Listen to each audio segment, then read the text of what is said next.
दोस्तों, रमजानुल मुबारक के महीने में बीवी से हम बिस्तरी करने के 3 बड़े फायदे हैं। ये फायदे बताने से पहले आपको ये बात बिल्कुल वाज़ेह तौर पर बता देना चाहती हूँ कि हमारे मुआशरे के अंदर ये सवाल जहन में हमेशा रहता है कि रमज़ान शरीफ के महीने में बीवी से हम बिस्तरी करना कैसा है। कुछ के ख्याल में ये है कि हराम है, कुछ ये ख्याल करते हैं कि ये गुनाह है और कुछ ये कहते हैं कि ये गलत है। लेकिन मैं आपको हदीस पाक की रोशनी में बता दूं कि ये जायज़ है और मना इस शर्त के साथ है कि आप रोज़े की हालत में हो। अल्लाह के प्यारे नबी हज़रत मोहम्मद मुस्तफ़ा सल्लल्लाहु ताला अलैहि वसल्लम ने फरमाया कि रोज़े की हालत में अपनी बीवियों से ज़िमा ना करो, अगर किया तो रोज़ा टूट जाएगा और उसे सख्त गुनाह भी होगा।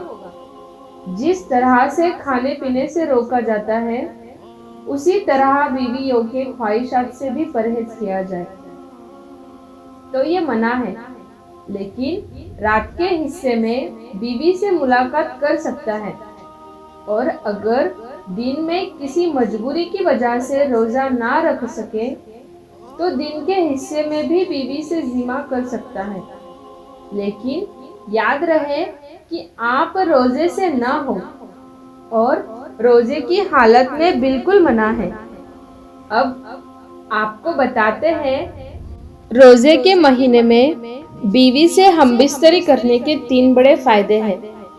नंबर 1, औलाद नेक पैदा होती है, क्योंकि रमज़ान शरीफ के महीने में अल्लाह तबारक व ताला अपनी खास रहमतें और बरकतें नाजिल फरमाता है और इस महीने में लोग इबादत करते हैं, नमाज, रोज़ा और अल्लाह की इबादत में मशगूल रहते हैं।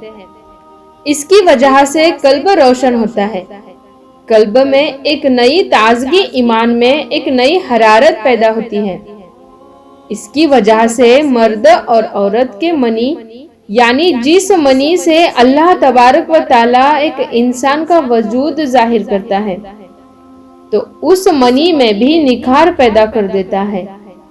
देखिए, अल्लाह वाले और अल्लाह के वली जिनकी औलाद भी नेक हुआ करती थी, तो इसकी वजह सिर्फ और सिर्फ ये होती है कि ये इबादत करते हैं, जिसकी वजह से उनका कल्ब तो रोशन होता ही है, उनका ईमान भी एकदम नूरानी होता है।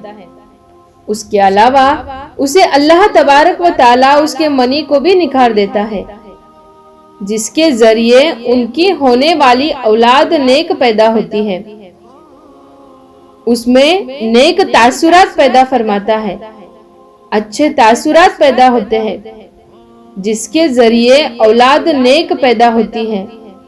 तो इबादत के जरिए से उस मखसूस पानी में निखार पैदा होता है और इसीलिए औलाद नेक पैदा होने की काफी हद तक यकीन रहता है।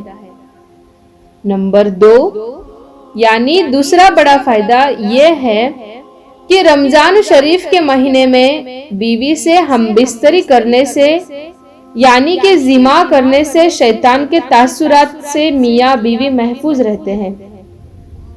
अब इसका खुलासा ये है, रमजान मुबारक के अलावा और दिनों में शैतान बीवी के कमरे में दाखिल हो जाता है, जहां मियाँ बीवी अपनी ख्वाहिशात को पूरा कर रहे होते हैं, वहां वो दाखिल हो जाता है और अपनी तासुरात बीवी के शिकम में, यानी पेट में दाखिल कर देता है और अपनी शरारत करता है, जिसकी वजह से शैतानी शरारतों वाली औलाद पैदा होती है।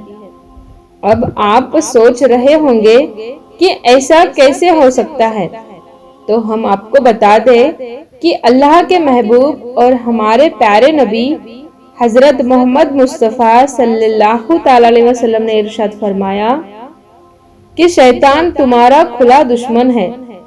जब बच्चा पैदा होता है तब शैतान आ जाता है बच्चे को परेशान करने के लिए और उसके साथ शरारत करता है। बच्चा काफी परेशान रहता है, तो इसीलिए बच्चे की पैदाइश पर अजान पढ़नी चाहिए ताकि बच्चे को राहत मिल सके और शैतान भाग जाए। अल्लाह के नबी हजरत मोहम्मद मुस्तफ़ा सल्लल्लाहु ताला अलैहि वसल्लम ने इरशाद फरमाया कि अजान पढ़ने से शैतान काफी हद तक काफी मील दूर भाग जाता है।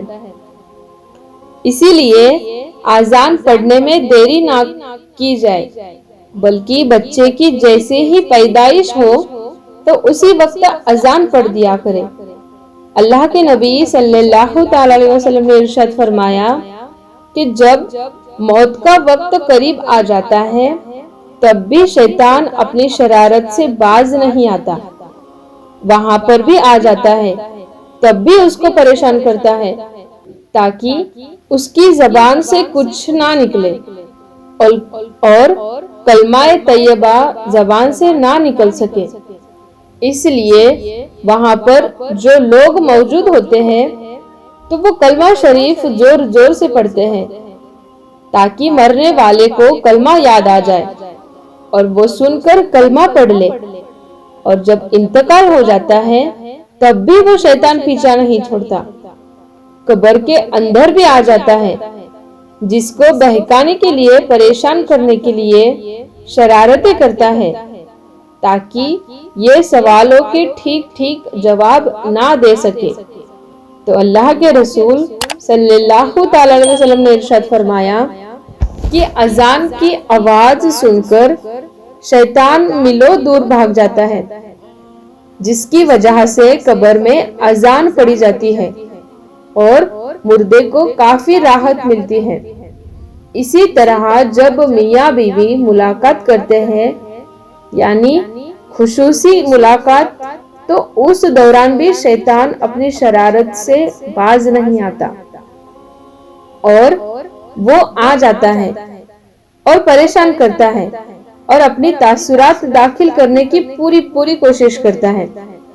इससे बचने के लिए भी अल्लाह के रसूल सल्लल्लाहु ताला अलैहि वसल्लम ने दुआ बताई है। बीवी जब सोहबत करने के वक्त ये दुआ पढ़ ले तो शैतान उनका कुछ नहीं बिगाड़ पाएगा। तो वो दुआ क्या है, आइए हम आपको बताते हैं। बिस्मिल्लाहि अल्लाहुम्मा जनी बन्नस शैताना व जन्नी बिश शैताना मा रज़क़ताना। और इसका तर्जुमा कुछ इस तरह है, शुरू करता हूँ अल्लाह के नाम से, ऐ अल्लाह तू हमें शैतान से महफूज रख और शैतान को इस चीज से दूर रख जो तू हमें अता करे, यानी औलाद। और इस बात का खुलासा यह है कि शैतान रमजान मुबारक के अलावा और बाकी महीनों में मियाँ बीवी के दरमियान हाइल हो जाता है और उनके दरमियान असरात छोड़ने की कोशिश करता है। इससे बचने के लिए हर इंसान को ये दुआ जरूर पढ़नी चाहिए। और रमजान के महीने में हम बिस्तरी करने से नेक औलाद पैदा होने की उम्मीद बढ़ जाती है, क्योंकि अल्लाह के प्यारे नबी हजरत मोहम्मद मुस्तफ़ा सल्लल्लाहु ताला अलैहि वसल्लम ने इरशाद फरमाया कि रमजान के महीने में शैतानों को जंजीर से अल्लाह तबारक व ताला जकड़ देता है। नंबर 3 ये है कि रमजानुल मुबारक के महीने में ज़िमा करने से 70 गुना ज्यादा सवाब अता किया जाता है, क्योंकि अल्लाह के नबी सल्लल्लाहु ताला अलैहि वसल्लम ने इरशाद फरमाया कि रमजान के महीने में जब कोई नेकी की जाए या बुराई की जाए, दोनों का बदला 70 गुना बढ़ा कर दिया जाता है और ज़िमा करना सवाब है। यानी कि अल्लाह के नबी सल्लल्लाहु ताला अलैहि वसल्लम ने इरशाद फरमाया कि सवाब दिया जाता है। ये बहुत हैरत की बात है। लेकिन एक बार सहाबा इकराम ने अर्ज किया कि या रसूल अल्लाह, मियाँ बीवी मुलाकात करते हैं तो क्या उनको भी सवाब मिलता है? तो आप सल्लल्लाहु अलैहि वसल्लम ने इरशाद फरमाया, जी हाँ, अगर वो ज़िना करते हैं तो क्या उनको अजाब नहीं दिया जाता? और वैसे भी तो वो बीवी के हक अदा कर रहे हैं। इसीलिए अपनी बीवी से ज़िना करने से अल्लाह तबारक व तआला सवाब देता है। और जब रमजान के महीने में ज़िना किया जाए तो 70 गुना ज्यादा सवाब अता किया जाता है। ये 3 बड़े फायदे हैं रमजान के महीने में बीवी से ज़िना करने के। लेकिन याद रहे कि रोजे की हालत में न हो, वरना सख्त से गुनाह होगा और जिससे रोजा भी टूट जाएगा। और ये कतन मना है और कतई तौर पर गलत है। इसीलिए इसका आप खास तौर पर ख्याल रखें और जो 3 बातें आपको बताई गई है उनका खास तौर पर ख्याल रखें, क्योंकि कौन ऐसा होगा जिसको नेक औलाद की ख्वाहिश नहीं होगी। दोस्तों, आज की वीडियो में बस इतना ही। अगर आपको ये वीडियो जरा भी अच्छी लगी हो तो इस वीडियो को एक लाइक करके हमारे चैनल को सब्सक्राइब कर लीजिएगा। हम मिलते हैं फिर एक नई वीडियो के साथ। तब तक के लिए अस्सलाम वालेकुम, अल्लाह हाफिज।